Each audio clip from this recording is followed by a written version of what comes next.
லூக்கா நற்செய்தி அதிகாரம் 13 இறை வார்த்தை 22 முதல் 30 வரை.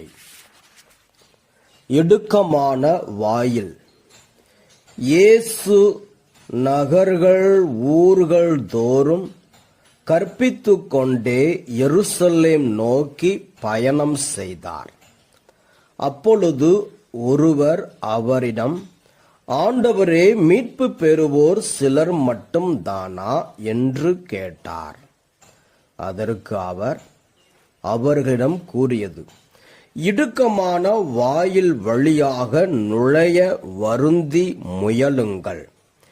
ஏனெனில் பலர் உள்ளே செல்ல முயன்றும் இயலாமற் போகும். வீட்டு உரிமையாளரே, எழுந்து கதவை திறந்துவிடும் என்று கேட்பீர்கள். அவரோ, நீங்கள் எங்கிருந்து வந்தவர்கள் என எனக்கு தெரியாது என பதில் கூறுவார். அப்பொழுது நீங்கள், நாங்கள் உம்மோடு உணவு உண்டோம் குடித்தோம், நீர் எங்கள் வீதிகளில் கற்பித்தீரே என்று சொல்வீர்கள்.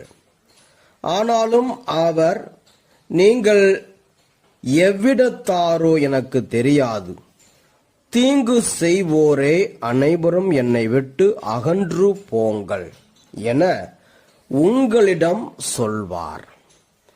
ஆபிரகாமும் ஈசாக்கும் யாக்கோபும் இறைவாக்கினர் யாவரும் இறையாட்சிக்கு உட்பட்டிருப்பதையும் நீங்கள் புறம்பே தள்ளப்பட்டிருப்பதையும் பார்க்கும்போது அழுது அங்கலாய்ப்பீர்கள். இறையாட்சியின் போது கிழக்கிலும் மேற்கிலும் வடக்கிலும் தெற்கிலும் இருந்து மக்கள் வந்து பந்தியில் அமர்வார்கள். ஆம், கடைசியானோர் முதன்மையாவர், முதன்மையானோர் கடைசியாவர். இது கிறிஸ்து வழங்கும் நற்செய்தி. கிறிஸ்துவே உமக்கு புகழ்.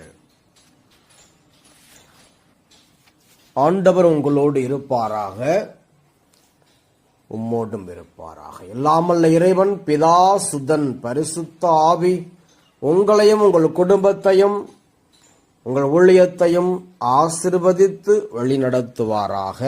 ஆமென்.